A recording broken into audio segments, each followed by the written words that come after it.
Something quiet has been happening beneath the surface of modern relationships, and most men don't notice it until it's already reshaping their lives. There's a pattern that repeats itself with surgical precision, invisible to the man experiencing it, obvious to everyone watching from the outside. It begins the moment a woman loses interest. Instead of accepting it, instead of walking away with his dignity intact, a man does something that feels natural, something that feels like effort and care. He pursues harder. He texts more. He explains himself. He makes himself more available. He demonstrates his value through increased attention, greater presence, and a greater willingness to bend.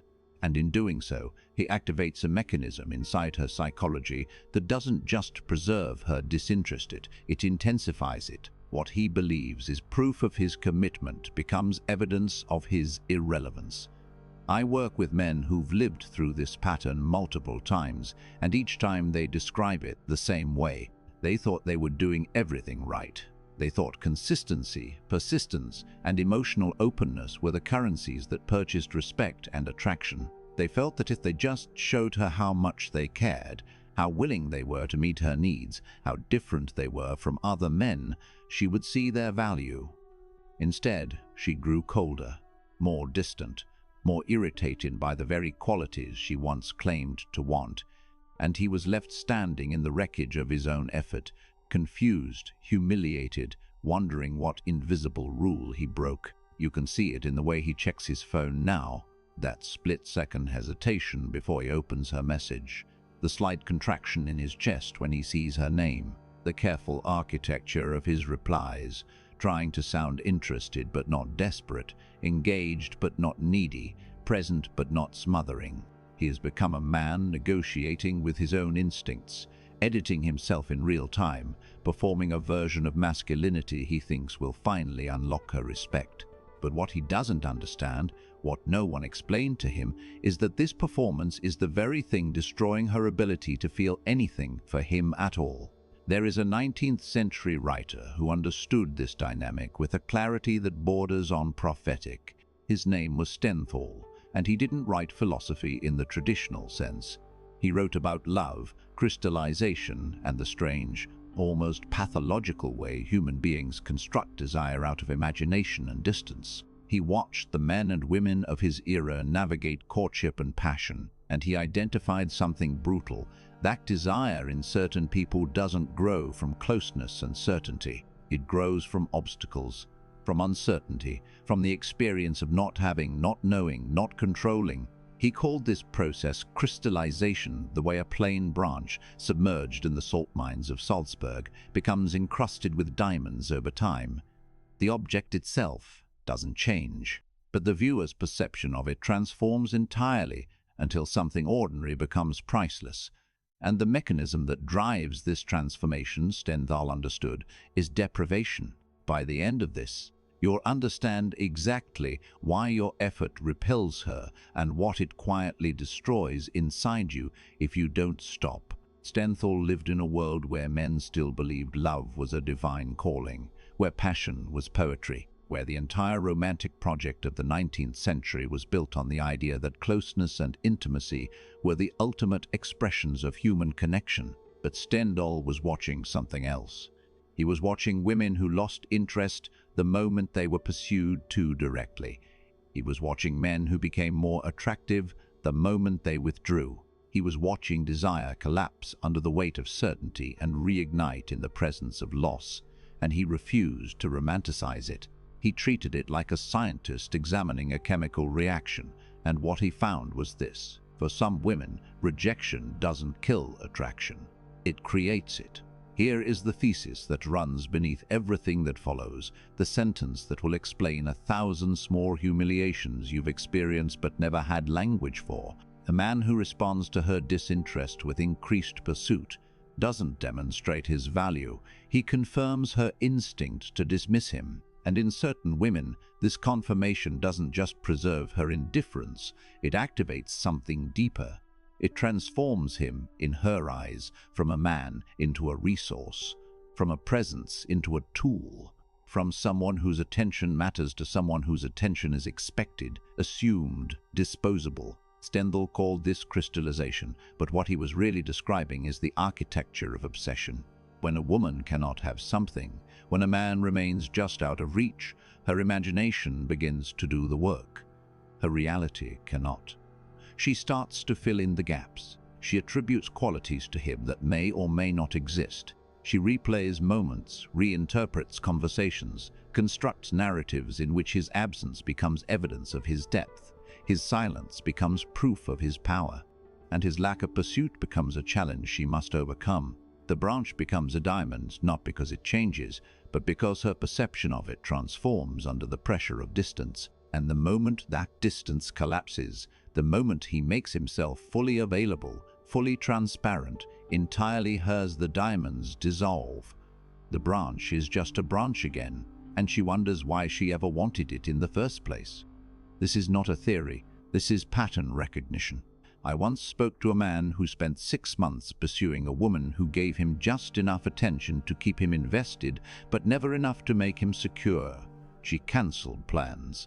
She took hours or days to reply. She talked about other men casually, as if their presence in her life was optional, decorative, irrelevant, and he interpreted all of this as a problem he needed to solve. He thought if he proved himself, if he showed up more consistently, if he listened more carefully, if he made her life easier, she would finally see him. So he did.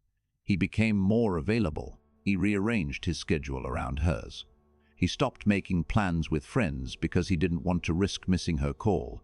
He texted her every morning, every night, checking in, staying present, making sure she knew he was there. And she grew colder, not gradually, suddenly. One week, she was warm and playful, hinting at possibilities. The next time, she was irritated by his presence, exhausted by his effort, visibly uncomfortable when he tried to connect. He asked me what he did wrong, and the answer wasn't what he wanted to hear. He didn't do anything wrong in the moral sense. He just misunderstood the game. He thought he was building a relationship. She was testing a hypothesis, and the hypothesis was this: is he the kind of man whose attention I have to earn, or the kind whose attention I already own? The moment he made himself fully available, fully committed, entirely hers without her having to work for it, he answered that question, and the answer killed whatever she was feeling. Now contrast this with the man she pursued 6 months later. On the surface, they were similar. Same profession, same income bracket, same general attractiveness. But this man didn't chase. When she reached out, he replied, but not immediately. When she suggested plans, he said yes, but not always. When she tested him with distance, with subtle withdrawal, with the same game she played on the first man, he didn't react. He didn't explain himself. He didn't increase his effort to compensate for her coolness. He just continued moving through his life as if her presence or absence didn't define him. And she became obsessed. Not because he was better looking or more successful, but because he didn't give her the one thing that collapses: certainty. Stendhal understood this with a precision that still cuts. He wrote that for many people, love is not the recognition of another person's value. It's the projection of value onto someone who remains unknowable. It's the experience of wanting something you cannot fully possess, cannot fully predict, cannot fully control. And the moment you have it, the moment it becomes yours without resistance, the wanting stops. Not because the object changed, but because the psychological structure that sustained the desire was built on deprivation, and deprivation has been removed. This is the mechanism most men never see. They think attraction is linear. They believe that if they do more, give more, and show more, she will feel more. But for certain women, attraction operates on a different economy entirely. It doesn't grow from abundance. It grows from scarcity. It doesn't deepen through closeness. It intensifies through distance. And the man who doesn't understand this will spend his entire life pouring energy into women who grow colder the more he gives, wondering why his effort never converts into respect, never translates into desire, never earns him the thing he's trying so hard to build. Let's go inside the collapse, because this is where most men lose themselves without realizing it. It starts with a feeling he can't quite name, a slight, quiet heaviness that appears the moment her energy shifts. She used to reply within minutes. Now it's hours. She used to initiate conversation. Now he's always the one reaching out. She used to laugh at his jokes, lean into his presence, and make plans without him having to ask. Now everything feels like negotiation, and instead of reading this for what it is, a clear signal that her interest is fading, he interprets it as a problem he caused, and therefore a problem he can fix. This is phase 1, denial dressed up as optimism. He tells himself she's just busy, she's stressed, she's going through something. He creates narratives that protect him from the truth because it is too destabilizing. The truth is that she's no longer invested, and no amount of effort on his part will change that. But he doesn't accept this yet. He still believes in the logic of reciprocity, the idea that relationships are built on mutual investment, that if he shows her how much he cares, she'll match his energy. So he does more. He texts, "Good morning." He asks about her day. He offers to help with things she didn't ask for. He makes himself useful, available, and non-threatening. And every single thing he does pushes her further away. Phase 2 is justification. He starts explaining his behavior to himself, rewriting his instincts to align with what he thinks she wants. She said she values communication, so he communicates more. She said she appreciates effort, so he tries harder. She said her ex didn't listen, so he listens to everything, remembers everything, and brings up details from conversations she's already forgotten. He becomes a man who performs masculinity rather than inhabits it, and the performance is exhausting. It changes the way he moves through the world. He stops going to the gym because he's waiting for her to be free. He cancels plans with friends because she might call. He rearranges his work schedule, his sleep schedule, his entire emotional architecture around the hope that she'll notice, that she'll finally see how different he is, how much he cares. And she does notice, but not in the way he wants. She notices that his life has become small, that he's easy, that he's waiting, and waiting, in her instinctive calculus, is the opposite of attractive. Phase 3 is self-abandonment. This is the point at which he stops recognizing himself. He apologizes for things he didn't do. He explains himself when no explanation is asked for. He softens his opinions to avoid conflict. He agrees with her even when he doesn't, because disagreement feels like a risk and he can't afford to lose her. He starts monitoring his own thoughts, censoring his own feelings, editing his own personality in real time to avoid triggering her withdrawal. And the cruelty of this stage is that it works temporarily. She doesn't leave. She keeps him around, but not as a man, as a resource, as someone whose attention she can access whenever she needs validation, comfort, or distraction, without ever having to invest anything in return. He has become a servant in a relationship he thought was a partnership. And the worst part is, he doesn't even realize it's happening. He thinks he's being patient. He thinks he's being mature. He thinks he's playing the long game. But there is no game. The game ended the moment he started chasing. I watched this pattern destroy men who were exceptional in every other area of their lives. Men who built businesses, who led teams, who commanded respect in their professional worlds, and who became unrecognizable the moment a woman's interest began to fade. They didn't lose because they were weak. They lost because they misunderstood the structure of desire. They thought women wanted what women said they wanted: consistency, emotional availability, effort, care. And some women do, but many women, especially those operating from the crystallization mechanism Stendhal described, want something else entirely. They want uncertainty. They want a man whose attention feels scarce, whose time feels valuable, whose emotional world doesn't revolve around them.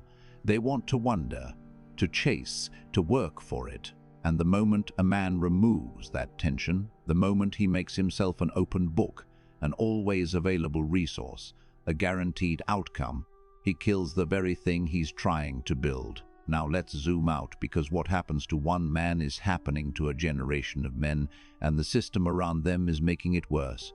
We live in an environment where male attention has been economized, gamified, and devalued to the point where it no longer functions as currency. Social media has given women access to an endless supply of validation, attention, and interest from men they will never meet, never speak to, never invest in. A woman can post a single photo and receive hundreds of likes, dozens of comments, multiple direct messages from men offering time, attention, resources, and commitment.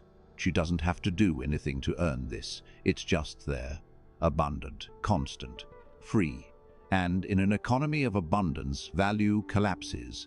The attention of any individual man becomes noise, background hum, irrelevant unless it's paired with scarcity, status, or mystery. Dating apps have accelerated this dynamic to a pathological degree. A woman swipes through dozens of men in minutes, judging entire human beings based on a handful of photos and a bio that no one reads. The top tier of men, the most physically attractive, the most charismatic in their photos, receive the majority of attention. Everyone else is invisible, and even the men who do match, who do start conversations, who do invest effort, they're competing against an invisible roster of other men doing the same thing. She's not evaluating him as a person, she's considering him as an option in a catalog, and if he doesn't immediately stand out, if he doesn't create intrigue, tension, uncertainty, he's replaced. Instantly. Silently, without explanation. Stendhal would have recognized this environment immediately. He understood that desire doesn't flourish in certainty. It flourishes in doubt, in an obstacle, in the experience of not knowing whether you can have something. Modern dating has removed every obstacle for women and constructed a maze for men. She has access. He has an audition. She has options. He has scarcity. And the men who don't understand this, who approach dating with sincerity and honesty, believing that relationships are built on mutual respect and emotional investment, they get filtered out immediately, not because they're evil men, but because they're legible, predictable, safe, and safety in the economy of crystallization is worthless. The cost of this is civilizational. Stendhal wrote during a time when Europe was transitioning from aristocratic courtship to bourgeois romance, and he saw how the structure of desire was changing. The old world had clear rules. Marriage was political, transactional, and based on family alliances and economic strategy. Passion existed, but it was separate, often illicit, often tragic. The new world promised something different. It pledged that love could be the foundation of partnership, that emotional connection could replace economic arrangement, and that passion and stability could coexist. But Stendhal saw the trap. He saw that when you base commitment on desire, you trap yourself in the psychology of crystallization. You make the relationship dependent on maintaining the very conditions that created the desire in the first place: distance, uncertainty, mystery. And the moment those conditions disappear, the moment you achieve the intimacy and closeness that commitment requires, the desire evaporates. We're living through the end game of that trap. Men are withdrawing from dating not because they hate women, but because the cost-benefit analysis no longer makes sense. The effort required to attract a woman, to maintain her interest, to navigate her tests, moods, and shifting expectations, it's exhausting. And the reward is unstable. At any moment, for reasons he may never understand, she can lose interest, lose attraction, lose respect. She can replace him with someone whose only advantage is that he's new, unknown, and less available. And if the man protests, if he asks for clarity or commitment or fundamental reciprocity, he's labeled needy, insecure, controlling. The system punishes him for wanting the very thing the system claims to offer. Stendhal understood that this wasn't cruelty, it was a mechanism. Women aren't conspiring to destroy men. They're responding to their own instincts, their own psychology, their own crystallization process. And that process in certain women is wired to react not to presence but to absence, not to certainty but to doubt, not to the man who's there, but to the man who's leaving. If a system demands your vulnerability but offers no protection, walking away isn't cowardice, it's wisdom. So what does sovereignty look like inside this mechanism? How does a man move through a world where his effort is punished and his withdrawal is rewarded without becoming bitter, without becoming manipulative? without abandoning the possibility of real connection entirely. First, notice when you're explaining yourself without being asked. This is the clearest sign you've entered the frame of pursuit, that you're trying to manage her perception of you, that you've made her opinion of you more important than your opinion of yourself. Sovereign men don't explain. They state, they act. They let their behavior speak for itself, and if it's misunderstood, they accept it as information rather than treating it as a problem to solve. The moment you start over-explaining, you've already lost. You've signaled that her judgment has power over you, and power flows toward those who don't need to explain. Second, stop negotiating with disinterest.